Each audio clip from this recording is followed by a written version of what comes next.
तो यारो धुरंधर 2 में से ऐसी ऐसी पीक डिटेलिंग ढूंढ के लाया हूं जो कि रियल लाइफ से इंस्पायर्ड है। एंड हाँ, इस वीडियो में काफ़ी सारे स्पॉइलर होने वाले हैं, तो अगर धुरंधर 2 नहीं देखी है तो मैं प्रीफर करूंगा इस वीडियो को मत ही देखना। एंड अगर देख के आए हो तो पूरा देख करके जाना। एंड मैं ऐसा डिटेल बताने वाला हूँ ना एक्स्ट्रा, जो कि सुन के तुम शॉक हो जाओगे, एकदम मज़ा आ जाएगा। तो तुम्हें ज़हूर मिस्त्री तो याद होगा, हाँ वही पार्ट 1 के प्लेन हाईजैक वाला। वो रियल लाइफ में भी एक प्लेन हाईजैक में ही शामिल था। एंड उसकी डेथ अगर मैं कहूँ कि एक अननोन गनमैन के ही हाथों हुई थी तो तुम्हें सुनकर कैसा लगेगा। यस, उसकी भी डेथ एक अननोन गनमैन के ही हाथों हुई थी। एंड उसका सीसीटीवी फुटेज इंटरनेट पे अवेलेबल है, अगर तुम ढूंढोगे तो मिल ही जाएगा। फिर खनानी तो याद ही होगा, हाँ वही नकली नोटों वाला, वो भी रियलिटी में एग्जिस्ट करता था। एंड उसकी डेथ एक अंडर कंस्ट्रक्शन बिल्डिंग से गिरने से हुई थी। एंड भाई मुझे नहीं लगता है कि मुझे तुम्हें ये बताना पड़ेगा कि उसकी अंडर कंस्ट्रक्शन बिल्डिंग से गिरने से कैसे मौत हुई। फिर आते हैं उज़ैर बलोच पे। तो भाई इसने मूवी में फुटबॉल तो बहुत बढ़िया खेला, एंड इसने रियल लाइफ में भी फुटबॉल खेला है। ढूंढने से तो भगवान भी मिल जाते हैं, ढूंढो ढूंढो इसका भी एक ना एक फुटेज मिल ही जाएगा। एंड रियल लाइफ में इसे एक स्पाई की तरह पकड़ा गया था, जो कि ईरान एंड इंडिया के लिए स्पाई कर रहा था। तो उज़ैर बलोच को 2020 में 12 साल की जेल की सजा सुनाई गई थी।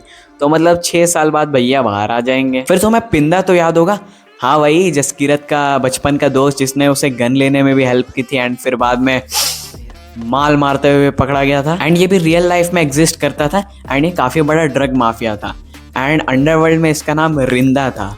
मूवी में पी है, यहाँ पे आर है। एंड इसकी भी डेथ पाकिस्तान के एक हॉस्पिटल में हुई थी ड्रग्स ओवरलोड के चलते। ओए होए, हो गया ना पीक डिटेलिंग। फिर पूरी मूवी में जरवारी साहब को मिस्टर 10% के नाम से करारा गया था। तो इसके पीछे का रीजन ये है कि जब इनकी वाइफ प्राइम मिनिस्टर थी, तब ये सारे बड़े बड़े बिजनेसमैन से उनके काम जल्दी निकलवाने के लिए उनसे 10% कमीशन मांगा करते थे। फिर तुम्हें ISI के बुट्टुई का नाम तो याद ही होगा।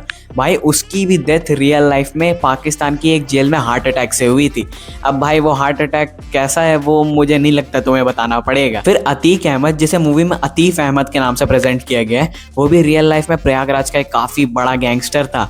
भाई ये बंदा लिटरली 20 साल तक अपने गैंगस्टर एंड विधायकी से अपना दबदबा बना के रखा हुआ था। एंड फिर बाद में जाकर के जिस तरह से मूवी में इसकी डेथ दिखाई गई है, रियल लाइफ में उसकी डेथ वैसे ही हुई है। भाई यूट्यूब पे फ्री में अवेलेबल है, तुम जाके सर्च करो। फिर किस किसने बड़े साहब यानी कि दाऊद इब्राहिम के घर का नाम नोटिस किया था, जो कि पाकिस्तान में ही एक डॉन के घर का नंबर है।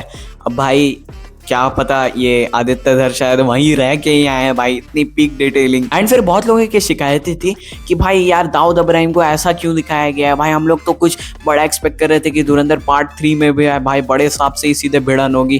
तो भाई उसके पीछे भी एक बड़ा रीजन है। फिर एक रूमर है जो कि 2023 का है कि दाऊद इब्राहिम को किसी ने पॉइजन दे दिया था। एंड उस वक्त पूरे पाकिस्तान में इंटरनेट को बैन कर दिया गया था। फिर ओमार तो याद ही होगा, हाँ वही SP चौधरी असलम का वो चेला। ये रियल लाइफ में भी लियारी टास्क फोर्स का एक मेंबर रह चुका है। एंड इसने अपनी लाइफ में एक बुक भी लिखी है, जिसमें इसने बताया कि जो लियारी गैंग वॉर हुआ है वो इंडियन रॉ के ही द्वारा प्लान था। एंड अब मैं जो बताने वाला हूँ ना, उसके सुन के तो तुम्हारा दिमाग ही हिल जाएगा। तो अभी 3-4 दिन पहले ISI के एक मेंबर लश्कर तैयबा के ऑपरेटर को किसी अननोन गनमैन के हाथों ही मार दिया गया है। एंड तुम गेस करना चाहोगे इसे कहाँ मारा गया है? इसे मारा गया है मुरीद के में।